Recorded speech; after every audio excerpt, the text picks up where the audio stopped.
après ces questions sur le Webtoon, donc on a commencé à toucher des questions de rémunération.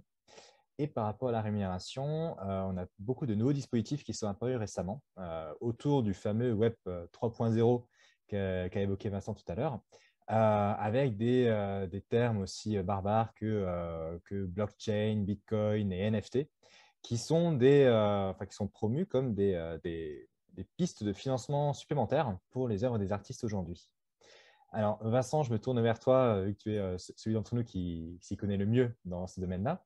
Est-ce que tu peux commencer par nous donner une petite définition de ces termes-là pour qu'on soit tous au même niveau? Donc déjà, on va commencer par, c'est quoi un Bitcoin en fait?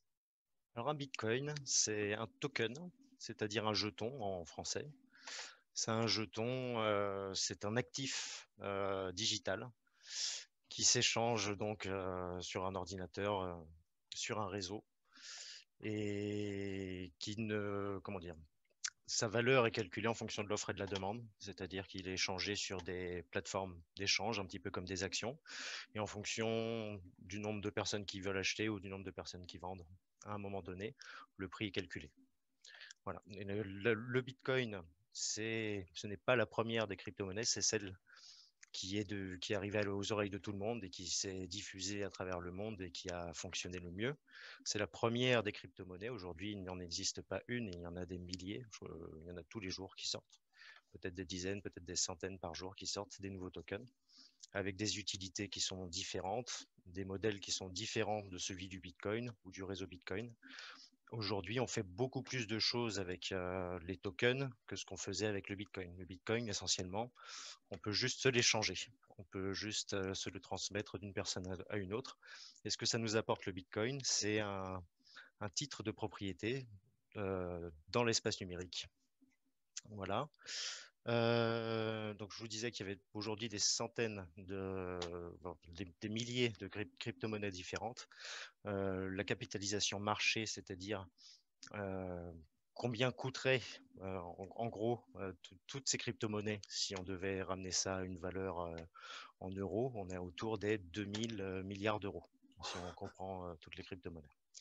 Alors c'est vrai que c'est un chiffre qui semble énorme, mais si on considère le Bitcoin comme une réserve de valeur, ce que beaucoup de personnes conçoivent aujourd'hui, on est encore très loin de la valorisation totale de l'or, qui est, je crois, 10 fois ou 20 fois supérieure à celle du Bitcoin. Donc on peut dire qu'on a encore de la marge et qu'on est sur une technologie vraiment récente qui a encore vraiment beaucoup de marge de progression. Donc voilà, c'est des actifs, enfin, c'est quasiment de l'argent virtuel, pourrait-on dire. Comment est-ce qu'on peut garantir on va dire la traçabilité, la sécurité des échanges de crypto-monnaies sur le réseau? Justement, c'est justement la technologie de la blockchain qui nous le permet. C'est la façon dont, enfin, dans l'espace numérique, dans les crypto-monnaies, il faut bien comprendre que la loi, c'est le code. C'est le code qui va définir comment tout fonctionne, les interactions entre les différents participants, essentiellement tout. Donc, qu'est-ce qui garantit la sécurité, la transparence des échanges? Eh bien, c'est le code. C'est la façon dont ça a été codé et le fait que tout le monde peut vérifier aujourd'hui comment ça a été codé. Tout le monde peut aller voir comment est codé le réseau Bitcoin, le réseau Ethereum et peut suivre ça en temps réel, peut suivre les transactions, peut suivre les différents portefeuilles que les gens ouvrent. Tout est transparent aujourd'hui, tout est visible assez facilement. Hmm. Et on a de plus en plus d'outils d'ailleurs pour en prendre, pour piocher dans cette complexité et avoir les indicateurs qu'il nous faut en fonction de si on est un trader, donc quelqu'un qui veut gagner de l'argent grâce aux cryptos en vendant, en échangeant, ou si on est plutôt un investisseur ou plutôt quelqu'un qui veut collectionner, parce qu'aujourd'hui, on peut collectionner notamment des œuvres d'art, des œuvres numériques grâce aux crypto-monnaies. Euh, Au-delà, donc je vais parler des NFT. Depuis l'évolution de l'évolution, on va dire l'évolution, c'est donc on peut faire aujourd'hui ce qu'on appelle des NFT, des tokens non fongibles. En anglais, c'est l'acronyme pour non fungible token, qui veut dire en français token non fongible. Donc c'est une pièce qui sur le réseau n'est pas fongible. Alors, qu'est-ce que ça veut dire fongible? Je vais vous donner un exemple. Si vous avez une pièce d'1 € dans la poche, vous pouvez l'échanger avec votre voisin. Ça sera exactement la même que celle de votre voisin. Elle sera reconnue de la même façon. Donc, vous pouvez l'échanger contre lui. Vous n'avez pas le moyen ensuite de savoir, en dehors des numéros d'identification, mais vous n'avez pas regardé ça, vous n'avez pas moyen de savoir laquelle était la vôtre de celle de votre partenaire. Ça, c'est ce qu'on appelle un bien fongible. Un bien non fongible, au contraire, c'est quelque chose, c'est un bien que vous ne pouvez pas échanger. C'est quelque chose d'unique, voilà, en fait. C'est quelque chose, un Picasso aura toujours la valeur d'un Picasso. Vous ne pouvez pas l'échanger tel que, il n'aura pas la même valeur qu'un Léonard de Vinci, par exemple. Vous ne pouvez pas dire ce Léonard de Vinci est égal à ce Picasso. Ils ont tous les deux des valeurs, même s'ils valent chacun 1 million, ils ont tous les deux des valeurs différentes. Ils sont tous les deux uniques dans la façon dont ils sont fabriqués, dans la façon dont on les perçoit. Donc aujourd'hui, le NFT, c'est un token. Donc c'est comme un Bitcoin ou un Ethereum, en gros. C'est un token qui est unique sur la blockchain. Donc il conserve les mêmes propriétés que les tokens classiques qui sont fongibles. C'est-à-dire qu'on peut, on peut le suivre sur la blockchain, on peut savoir quelles ont été les transactions au cours de sa vie, des choses comme ça. Mais en plus de ça, il est unique. On peut savoir qui l'a fait, qui l'a créé. L'auteur, dans le code, il est inscrit la signature électronique qui permet d'identifier l'auteur de façon sûre et certaine. On sait qui est le propriétaire actuel, qui ont été les propriétaires passés et quelles ont été les transactions qui se sont faites dessus. Dessus, on peut rajouter encore d'autres données qui peuvent servir, notamment de plus en plus, c'est ça l'évolution des NFT qui est en cours, qui peuvent servir de clé sociale ou comme d'identificateur social. Vous achetez un NFT parce que vous le trouvez joli, mais vous achetez aussi un NFT parce qu'il vous permet de participer à des activités dans une communauté, qui vous permet de vous faire reconnaître dans cette communauté comme propriétaire de cette œuvre numérique. Et donc, vous pouvez ensuite avoir accès à certains outils, avoir accès à des services ou avoir accès tout simplement à la reconnaissance du reste de la communauté. Donc, si je comprends bien, on peut avoir d'un côté donc ce token, ce NFT, de l'autre côté une œuvre numérique et créer le lien entre les deux pour finalement Alors, faire en sorte que on peut. sur la blockchain, sur le NFT est l'œuvre numérique. Vous allez, là on parle de droit d'auteur, moi je suis plus spécialisé dans la bande dessinée, donc je vais vous parler d'un dessin. Vous allez prendre votre dessin si vous êtes auteur de bande dessinée et vous allez le rentrer dans un NFT, créer un NFT avec votre dessin à l'intérieur en fait. Et dedans, ce que vous allez rajouter grâce au NFT, c'est votre signature et le fait que vous allez l'inscrire dans la blockchain sur ce réseau qui est reconnu et qui est reconnu par ses utilisateurs qui lui font confiance. Sinon, il n'y serait pas. Voilà. Et à partir de là, ce NFT, on peut le vendre, on peut le céder à d'autres Tout contre à un fait. paiement, que ce soit en crypto-monnaie ou en espèces sonnantes et trébuchantes. Alors, aujourd'hui, en espèces sonnantes et trébuchantes, c'est un petit peu plus compliqué. Aujourd'hui, on a ce qu'on appelle des marketplaces, donc des places de marché, qui vous permettent un petit peu comme Amazon, sauf que Amazon, c'est très centralisé. C'est une entreprise qui vous propose les services d'autres entreprises.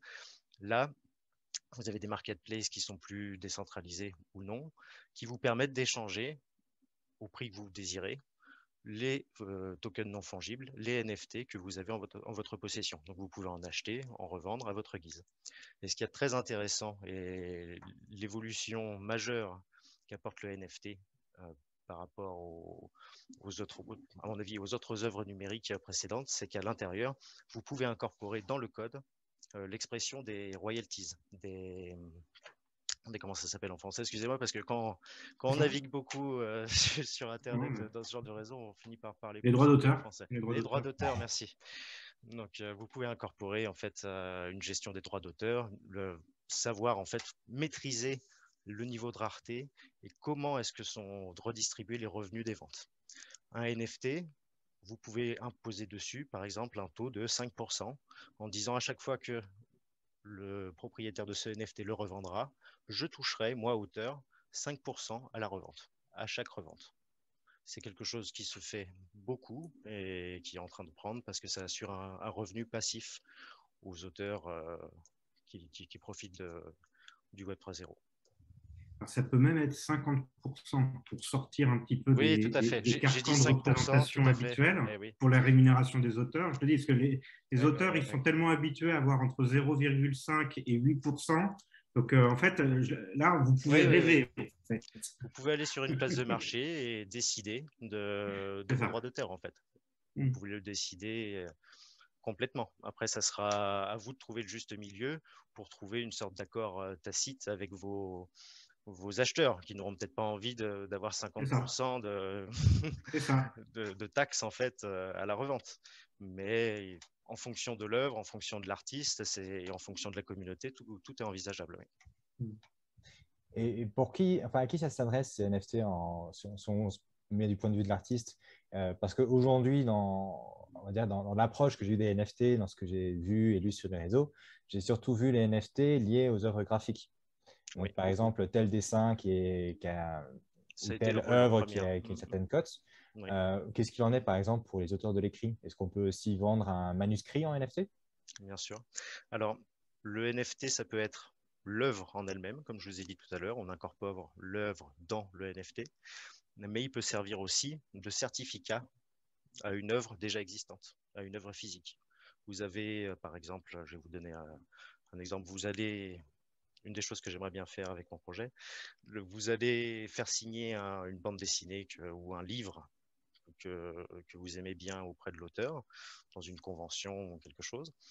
Peut-être que vous aimeriez bien avoir le certificat qui va avec, et ce certificat peut se transmettre sous forme de NFT, parce que vous en avez la propriété. On peut savoir qui a créé ce certificat, en l'occurrence l'auteur, quand est-ce qu'il l'a créé. Il reprend toutes les données essentielles à la construction d'un certificat d'authenticité classique. Donc c'est tout à fait adapté pour revendre des objets d'art, quels qu'ils soient, quel que soit le support. Aujourd'hui, c'est vrai que c'est surtout les objets graphiques qui se revendent en NFT, mais on voit des évolutions et on voit par exemple le milieu de la musique qui s'intéresse énormément aux NFT. Aujourd'hui, il y a des plateformes comme Gala Music qui font des partenariats importants, qui proposent aux artistes qui signent chez eux de créer des albums sous forme de NFT qu'ils revendent ensuite à leur communauté, qu'ils le font eux-mêmes, qu'ils le mettent à disposition eux-mêmes sur leur ordinateur ou sur des serveurs pour le diffuser ensuite au reste du monde. Voilà. Donc ceux qui font tourner entre guillemets ces serveurs ceux qui font tourner des NFT sur ces serveurs reçoivent une partie de la contribution. L'entreprise qui a lancé tout le système reçoit une contribution et l'artiste reçoit sa juste contribution également. Tout se fait de façon automatique et transparente. C'est l'avantage de la blockchain. D'accord. Et Denis, toutes ces transactions-là, elles tombent sous le régime de quel code juridique finalement? Est-ce que c'est concerné par le droit français? Est-ce qu'il y a un droit international autour de cela? Là, on est un peu dans le Far West. On est un peu dans ce qui est excitant du côté numérique qui est toujours à bousculer un petit peu les représentations. Je vais juste donner quelques petites images pour compléter ce que vient de dire Vincent, parce que j'aime bien, en tant que juriste, j'aime bien essayer de rattacher des nouveaux concepts à des vieux concepts, parce que souvent, ça permet d'éclairer un peu. Je dirais que le blockchain, si vous vouliez vous donner une idée, imaginez que vous avez je pense que tout le monde sait ce que c'est qu'un registre de conservation des hypothèques.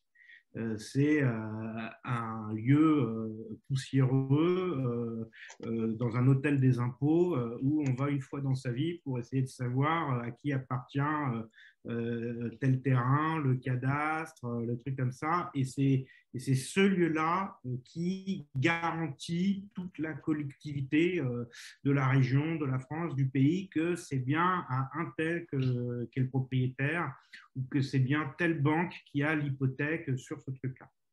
Le blockchain, c'est vous imaginez que vous avez le registre de conservation des hypothèques qui est multiplié, qui est dupliqué par l'ensemble. C'est comme si vous aviez tous les Français avaient dans leur maison un registre de conservation des hypothèques et qu'à chaque fois qu'il y avait une transaction, eh bien, comme par magie, chacun des Français voyait arriver quelqu'un qui sonnait à sa porte et qui lui disait « Voilà la mise à jour de la fiche machin, etc. » Et qui, en direct, ce qui veut donc dire que s'il y a un petit malin qui s'amuse à essayer de falsifier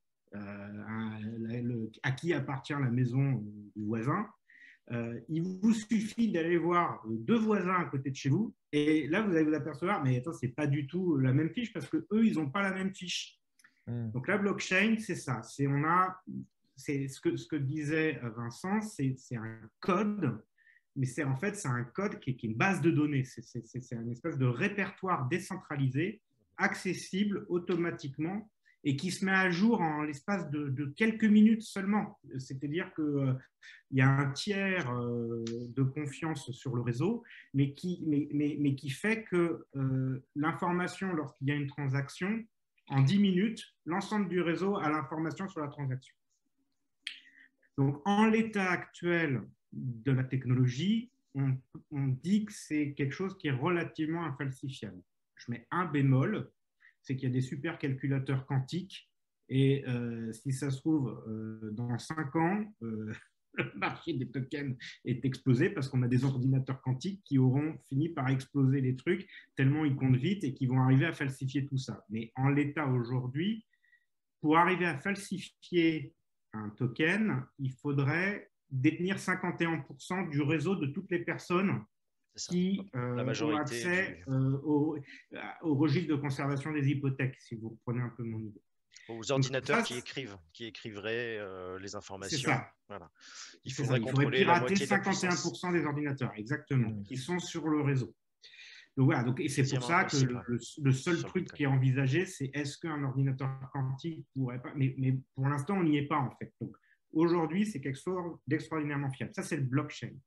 Le NFT, pour vous donner une comparaison juridique avec quelque chose qui existe aujourd'hui, ça serait le certificat d'authenticité que vous avez dans les œuvres d'art. Aujourd'hui, c'est un décret de 1983 ou 80, quelque chose comme ça, qui dit que lorsque un professionnel fait une vente d'œuvres d'art, et que l'acheteur le demande, il est tenu de fournir un certificat d'authenticité. Ce certificat d'authenticité, aujourd'hui, il est fait en un exemplaire unique, avec du papier filigrane, avec des trucs un peu comme les billets de banque, sauf que ce n'est pas du tout aussi puissant que les technologies pour les billets de banque, et que même les technologies des billets de banque, il y en a qui arrivent à les falsifier. Donc, on est sur quelque chose qui est beaucoup plus falsifiable que la technologie blockchain. Donc, vraiment, ce qui est intéressant avec le NFT, c'est qu'il vient apporter un document numérique infalsifiable. Et alors, c'est quoi ce document numérique? Alors, là, je me permets, Vincent, de faire un petit écart par rapport à ce que tu as dit pour juridiquement bien comprendre. Le NFT en tant que tel n'est pas l'œuvre d'art. En fait, vous allez avoir 3 composantes. Vous allez avoir l'œuvre, le support de l'œuvre et le NFT. Alors, c'est quoi la différence entre les 3? L'œuvre, c'est quelque chose de complètement incorporel, qui n'a d'existence que pour autant qu'elle soit tangible. Alors, qu'est-ce qui fait qu'une œuvre est tangible? C'est qu'il faut à un moment qu'elle soit incorporée à un support. Le support, en l'occurrence, ça va être quoi? Ça va être un fichier JPEG ou, alors là, je laisse Jocelyn nous faire toute la liste de toutes les extensions possibles d'images numériques, mais moi, je vais rester à JPEG. Voilà. Ça va être un fichier MP3, par exemple, pour de la musique. Ça va être un fichier .mov ou un fichier MP4. Donc, vous avez l'œuvre.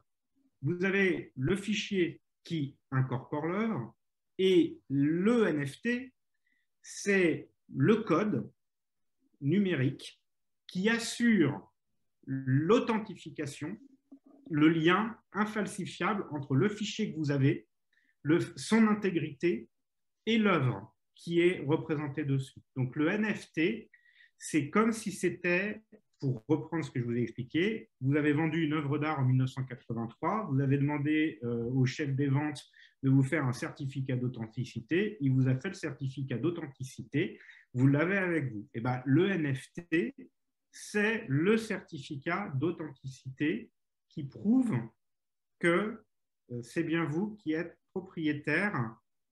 Alors, là, on parle d'une œuvre, mais il faut que vous compreniez qu'on est en train de parler d'une révolution numérique. Ça peut aussi être un bien physique. Ça peut être un bien immobilier. Alors, pour répondre à ta question, Thomas, c'est là où on voit bien que le droit est toujours à la traîne.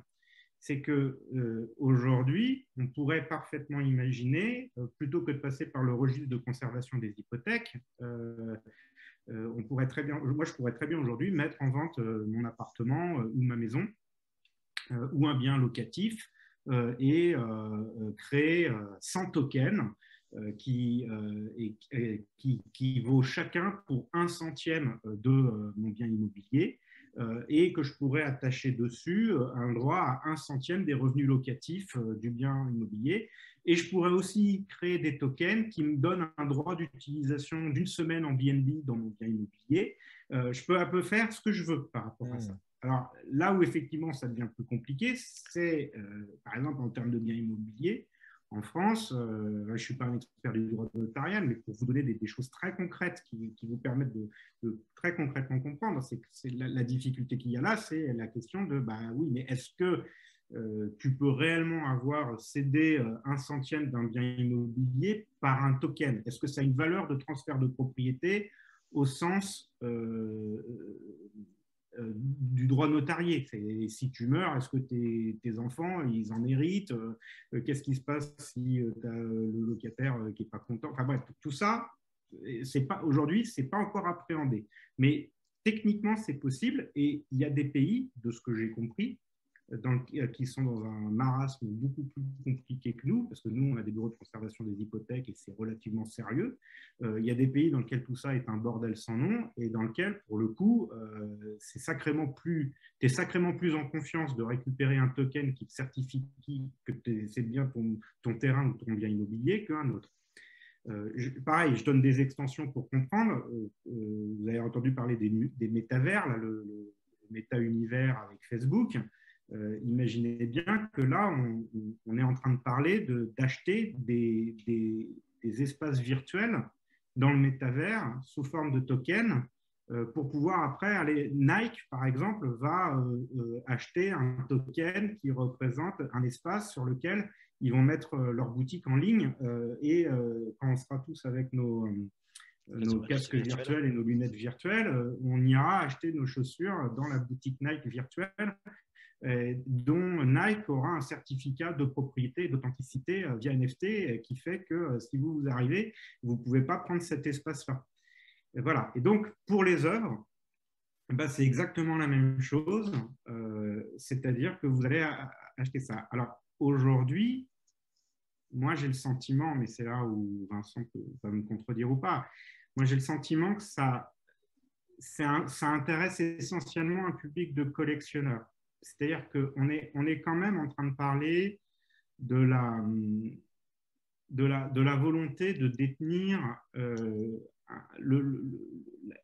la chose, pas l'œuvre, en fait, si tu veux. C'est-à-dire que si aujourd'hui… Alors, ce qu'il faut comprendre aussi, c'est qu'un NFT, donc je vous ai expliqué, c'est un certificat d'authenticité, mais c'est un certificat d'authenticité dans lequel vous pouvez coder le contrat, ce qu'expliquait Vincent. C'est-à-dire, on peut imaginer derrière, intégrer dedans le contrat qui dit voilà ce qui va se passer si tu vends ton truc. Ce qui est l'équivalent aujourd'hui, il y a juste les auteurs d'œuvres graphiques et plastiques qui, dans le code de la propriété intellectuelle, bénéficient de ce qu'on appelle un droit de suite. C'est-à-dire, le droit de suite, je rappelle ce que c'est le droit qui consiste à dire qu'à chaque fois que vous avez par exemple le tableau qui est le support physique de l'œuvre, à chaque fois que le tableau est vendu, et passe dans une collection, un salon ou un coffre de banque différent, l'auteur du tableau d'origine doit avoir un pourcentage sur le prix de la vente qui est fait.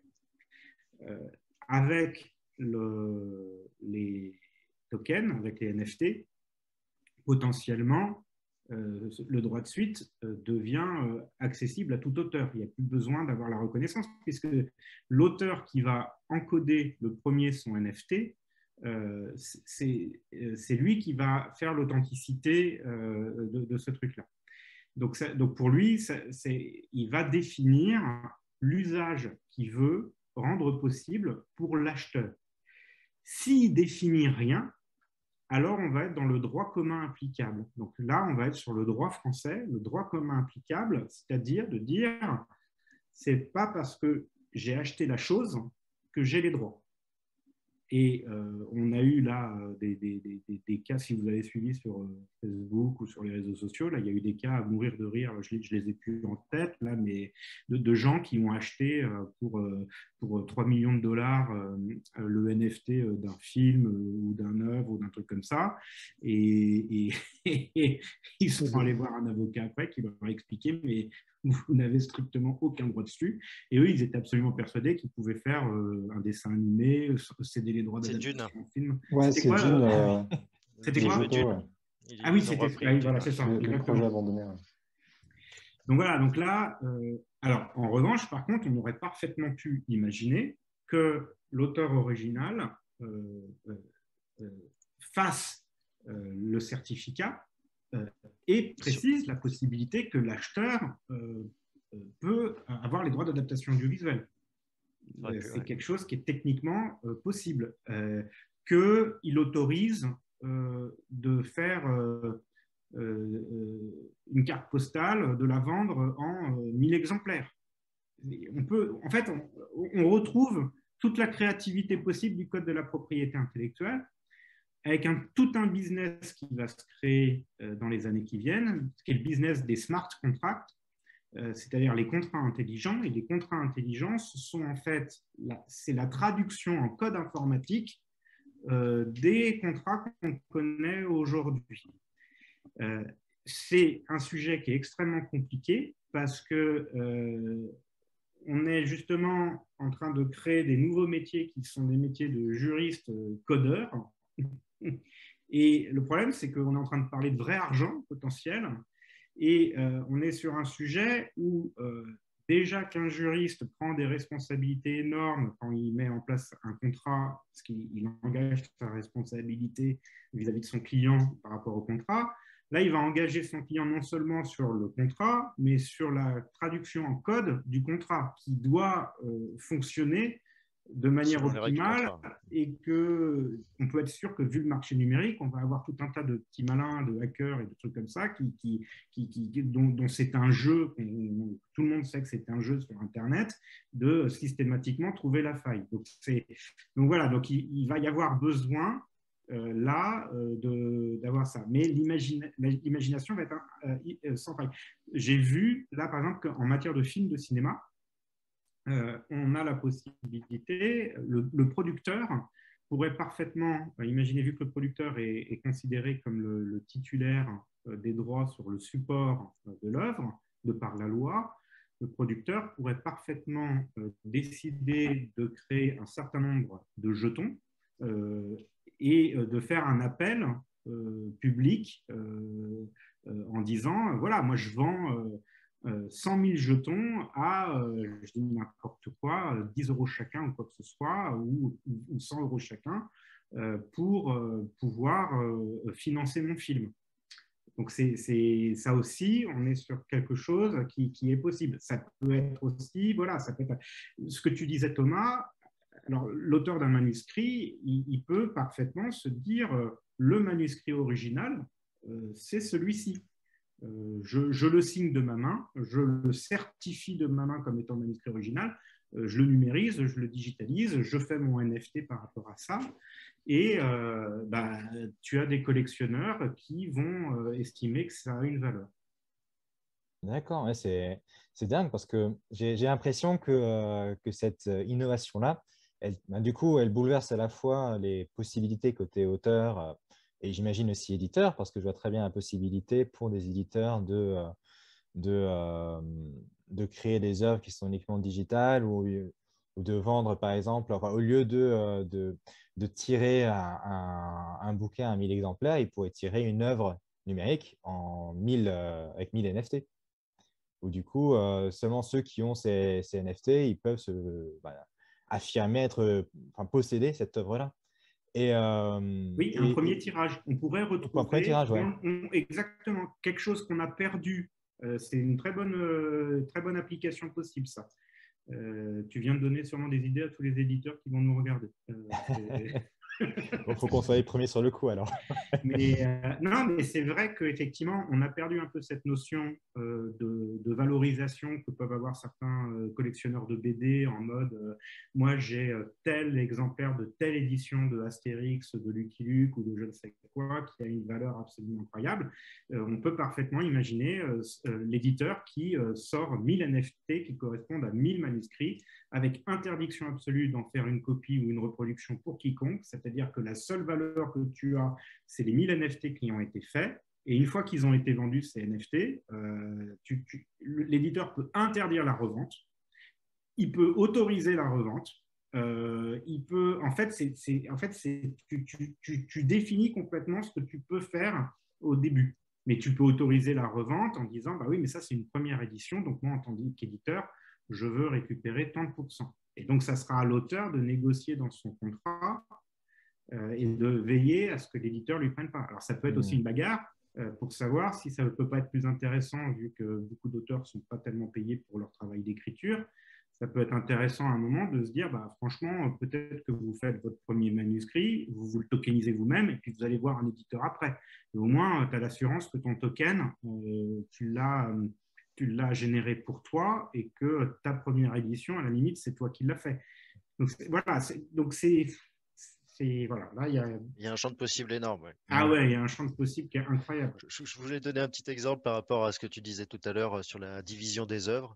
Il y a des musées qui commencent à penser à diviser leur tableau du genre la Joconde ou des œuvres comme ça en X exemplaires, 1000 exemplaires, et ensuite les revendre, ces NFT, aux collectionneurs afin d'avoir des fonds supplémentaires et de mieux entretenir l'œuvre, par exemple, quoi.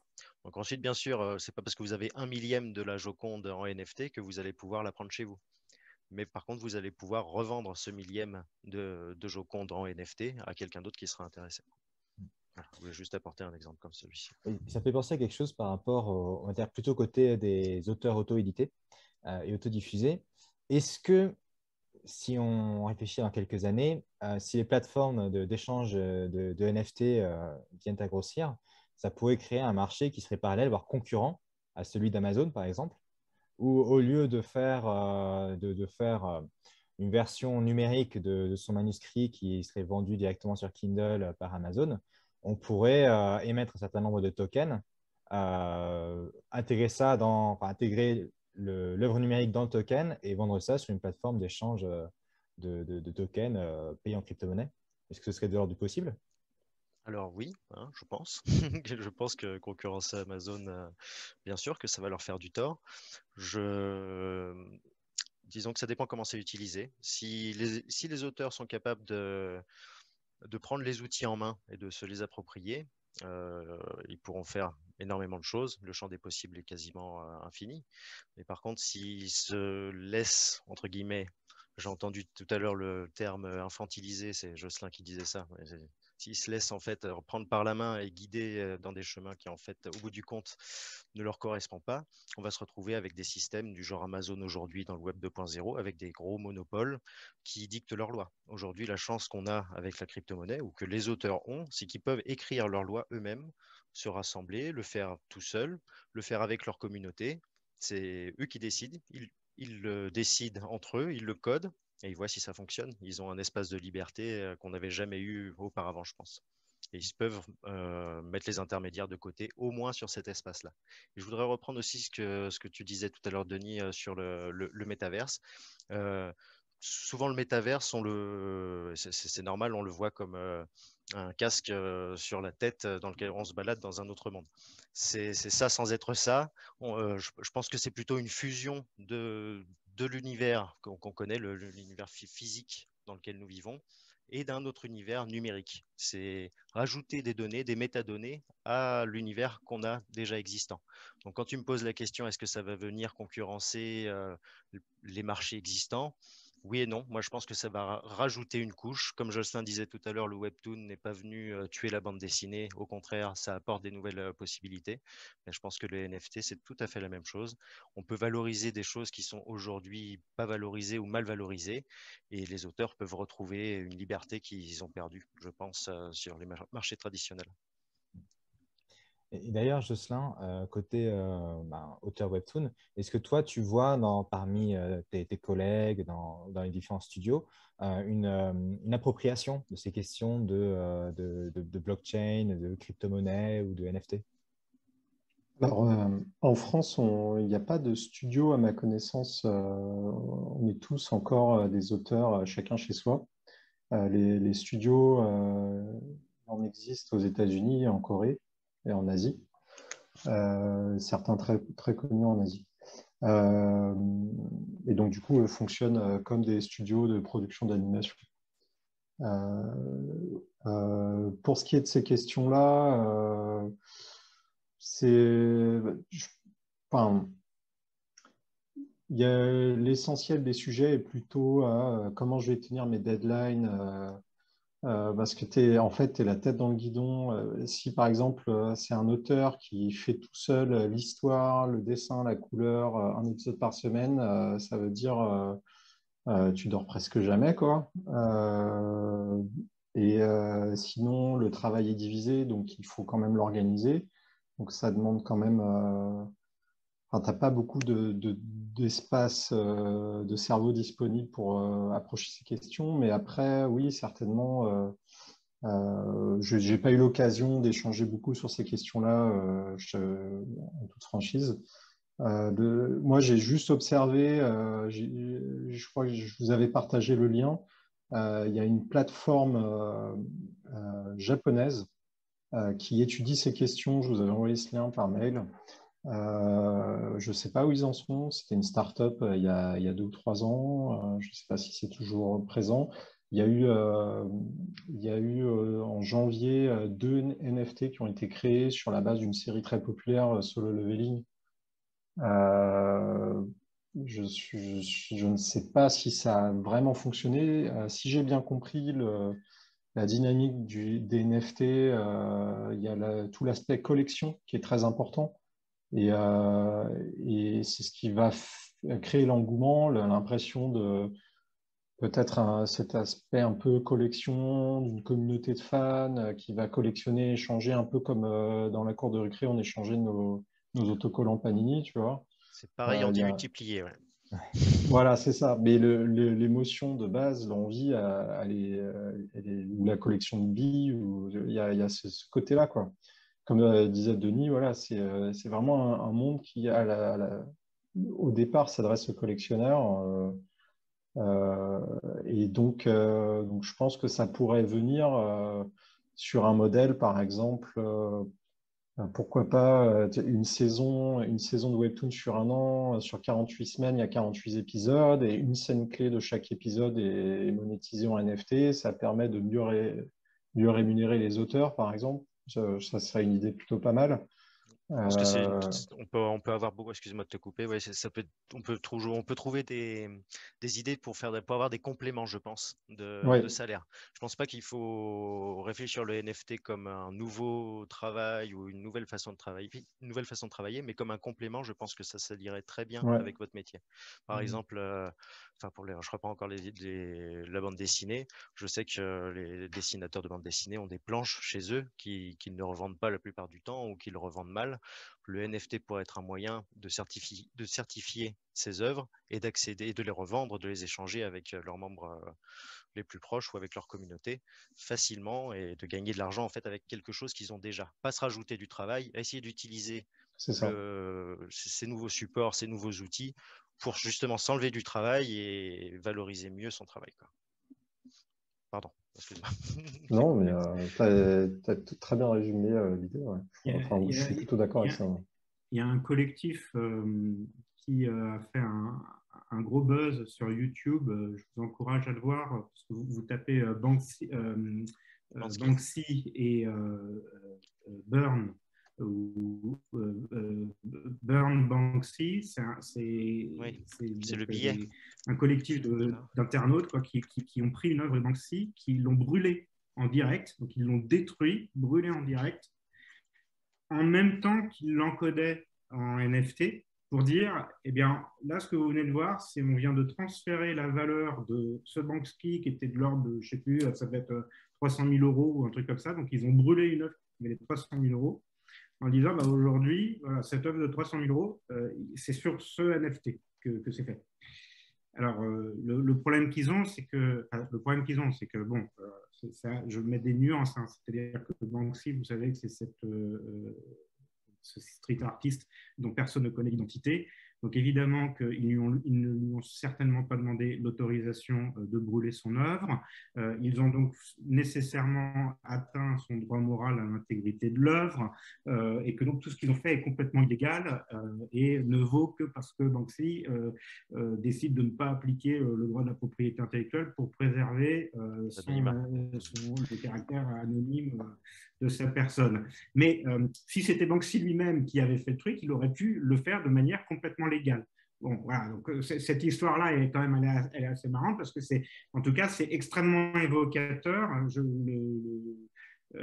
L'happening est quand même extrêmement fort pour expliquer comment est-ce que je transfère une valeur d'un actif corporel à un actif incorporel.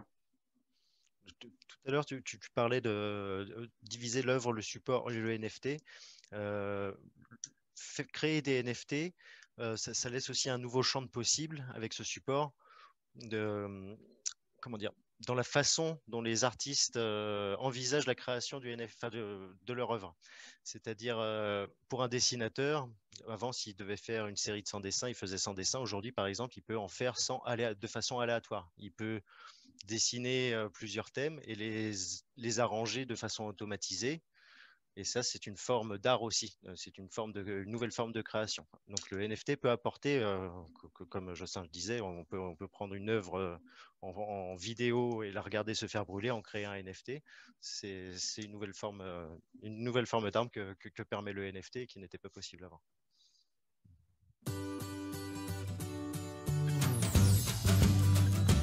On arrive à la dernière partie de notre émission, qui est donc une petite conclusion sur tout ce qui a été dit, plutôt sur le côté de la protection, ce côté juridique par rapport à cet océan des possibles qui s'ouvre.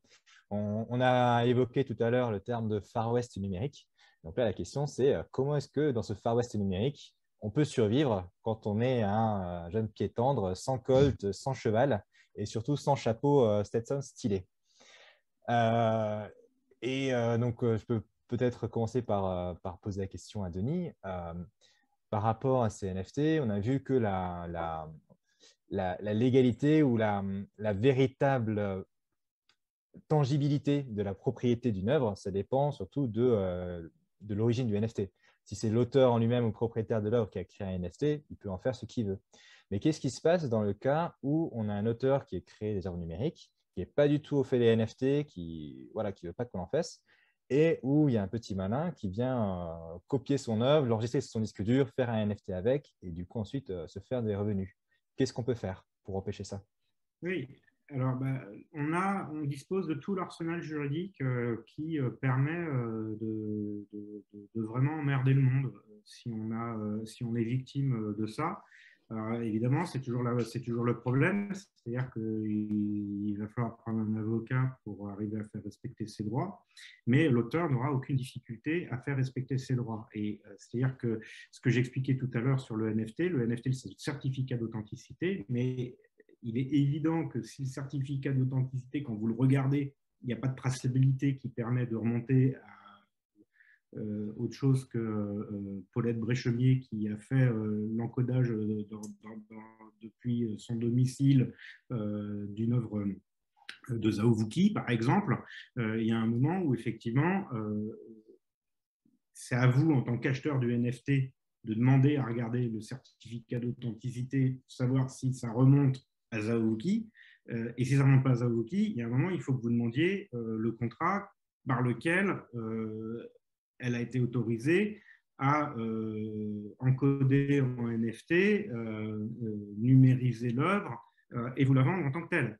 Donc, il y a une responsabilité de l'acheteur, parce que le problème de l'acheteur, c'est que si l'acheteur ne vérifie pas bien ça, le risque qu'il prend, c'est qu'en tant qu'auteur, vous allez obtenir une décision de justice qui va déjà condamner la marketplace qui n'a pas mis en œuvre toutes les garanties qui permettaient d'authentifier la transaction. Vous allez délister de toutes les marketplaces possibles où vous pourriez acheter le NFT, ça, et vous allez vous retrouver comme acheteur à avoir acheté pour 300 000 euros une œuvre, et en fait l'œuvre qui n'a plus de valeur. Si vous êtes la plateforme, pareil, la plateforme, il faut mettre en place des conditions générales un peu béton pour éviter que les petits malins ils s'amusent ça.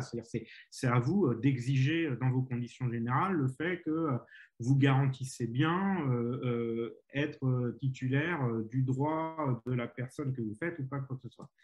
Donc c'est quand même assez rassurant. Tu vois, c'est un message qui est plutôt rassurant pour une fois, dans la mesure où, alors on parle de Far West parce qu'il y a plein de petits malins, et à chaque fois c'est pareil, hein, c'est à chaque fois que le numérique fait une révolution, depuis la révolution du numérique, on est systématiquement dans le Far West. Hein. Souvenez-vous, les MP3, c'était Napster, tout le monde se mettait à mettre ses fichiers MP3 en partage à droite à gauche. Après, c'était YouTube où tout le monde encodait ses VHS de dessins animés des années 80 et se mettait à les diffuser. À chaque fois, on a ce phénomène-là qui arrive. Et à chaque fois, il y a le droit qui finit par clarifier tout ça avec des acteurs qui deviennent de plus en plus sérieux au fur et à mesure des condamnations qui vont être faites. Donc il faut être sérieux. Je pense que si on veut se positionner, surtout en tant qu'acheteur ou plateforme qui va vouloir faire ça, il faut vraiment être extraordinairement sérieux. Et pour les auteurs, et là je rejoins ce que disait Vincent tout à l'heure, c'est-à-dire que pour les auteurs, il va y avoir un véritable enjeu de réflexion. C'est-à-dire que pour prendre possession de cet outil-là, il va falloir que les auteurs ils aient des juristes smart contract. C'est-à-dire il va falloir qu'ils aient... il y a une offre, il y a un développement juridique à créer très fort pour moi, une spécialité qui, dans les années qui doivent venir, c'est d'avoir ces spécialistes qui savent faire le lien entre ce qu'on veut pour l'avenir de notre œuvre et comment est-ce qu'on encode ça sur un blockchain. Et ça, si ce truc-là n'est pas fait sérieusement, je pense que c'est là-dessus où, en fait, c'est toujours pareil. C'est-à-dire qu'il y a un investissement de départ minimum quand il y a une nouvelle technologie qui arrive. La problématique que disait Jocelyn, c'est est-ce qu'on a le temps, alors qu'on a la tête sous l'eau, d'investir ça? Et donc, c'est là où j'en appelle un peu au collectif, si tu veux. C'est-à-dire que c'est là où j'estime que les syndicats ou des collectifs d'auteurs peuvent avoir leur rôle à jouer. Mais sinon, il va se passer ce que Vincent explique, c'est-à-dire qu'on va à nouveau avoir des acteurs tentaculaires qui vont prendre en main les choses pour les auteurs en leur disant qu'ils vont faire l'intermédiaire. Et là où les auteurs avaient la possibilité de casser les intermédiaires qui captent la valeur, ça risque de se reproduire en fait. Voilà. Et là-dessus, Vincent, est-ce que tu as connaissance de plateformes d'intermédiaires de confiance qui permettent de limiter les risques, enfin, qui sont un peu regardants sur la provenance des NFT ou des éléments d'échange sur le réseau? Alors, c'est extrêmement varié. Comme il y a plusieurs types de blockchain, il y a plusieurs types de marketplace. La plupart du temps, quand vous allez sur une marketplace, elle correspond à une blockchain en particulier. Si vous voulez échanger, par exemple, des NFT qui proviennent d'Ethereum, vous allez sur la plus connue qui s'appelle OpenSea. C'est la plus grosse marketplace de NFT au monde. C'est celle qui a le plus de volume depuis le début de l'année. J'ai regardé ça tout à l'heure. Je crois qu'on en est à 2,5 milliards de dollars d'échangés depuis janvier de cette année. Donc, c'est aussi la plateforme sur laquelle il y a eu le plus de vols, le plus de contrefaçons. C'est décentralisé. Donc à partir du moment où c'est décentralisé, c'est vraiment à vous de faire attention à ce que vous faites parce qu'il n'y aura personne pour vous protéger. In fine, c'est vous qui cliquez sur le bouton, qui acceptez les règles du contrat, du smart contract, comme disait très bien Denis, et c'est vous qui prenez les risques. Donc il faut vraiment être bien informé, se renseigner en amont, ne pas hésiter à demander.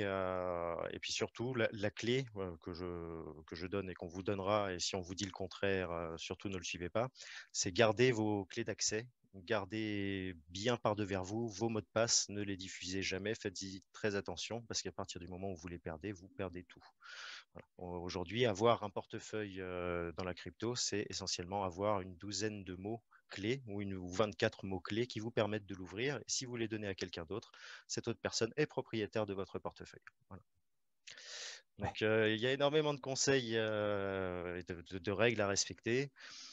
Une fois qu'on y est, franchement, c'est pas tout un monde parce qu'aujourd'hui, on est quand même on a la chance d'avoir un univers, un écosystème numérique qui grossit très vite et qui nous donne des facilités à l'exécution. Avant, aller sur Internet, c'était compliqué. Enfin, c'était compliqué parce qu'on ne connaissait pas. Aujourd'hui, ça nous semble très simple. Demain, ça sera pareil pour les NFT. Ça semblera, j'espère, simple pour les auteurs ou pour les artistes de créer un NFT, de l'échanger et puis de gérer la rareté de son NFT, de le suivre dans le temps. Ça lui deviendra naturel. Mais je ne pense pas qu'il faille demander aujourd'hui aux grosses entreprises ou aux grosses marketplaces de faire le travail à votre place.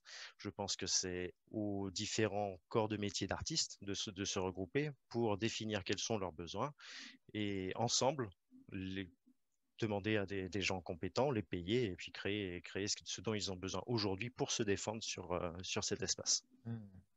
Voilà. D'accord. Effectivement, c'est OpenSea, du coup, pour Ethereum, excuse-moi. Oui. Mais sinon, il y a tellement de blockchains. Moi, je suis sur celle qui marche très bien en ce moment depuis l'année dernière. Ça s'appelle Solana. La plus grosse marketplace dessus qui est assez fiable, ça s'appelle Magic Garden.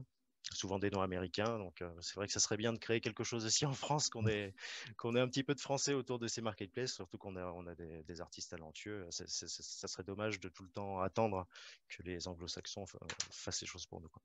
Oui, et comme tu le dis, la place est encore relativement ouverte. Et si nous, on va dire, producteurs, consommateurs, ne prenons pas cette place-là, ce sont plutôt les gros acteurs qui vont la prendre avec leurs conditions. Et qui viendront définir les relations que vous avez avec vos clients, alors qu'aujourd'hui, vous pouvez prendre le lead et définir même avec les collectionneurs, avec les gens qui vous suivent, qui vous permettent de vivre, définir de nouvelles règles réellement et les coder pour qu'à l'avenir, vous puissiez tous participer à un réseau de confiance qui soit décentralisé, qui soit en plus de ce que vous vivez déjà, qui soit, qui vous apporte une qualité de vie et des facilités d'accès que vous n'avez pas aujourd'hui et que vous n'aurez pas, je pense, avec les maisons d'édition, avec les gros porteurs dans le domaine. Parce qu'eux, ils vont chercher bien sûr leur intérêt en particulier et leur premier intérêt, ça sera de verrouiller vos droits pour que vous en ayez le moins possible. Voilà.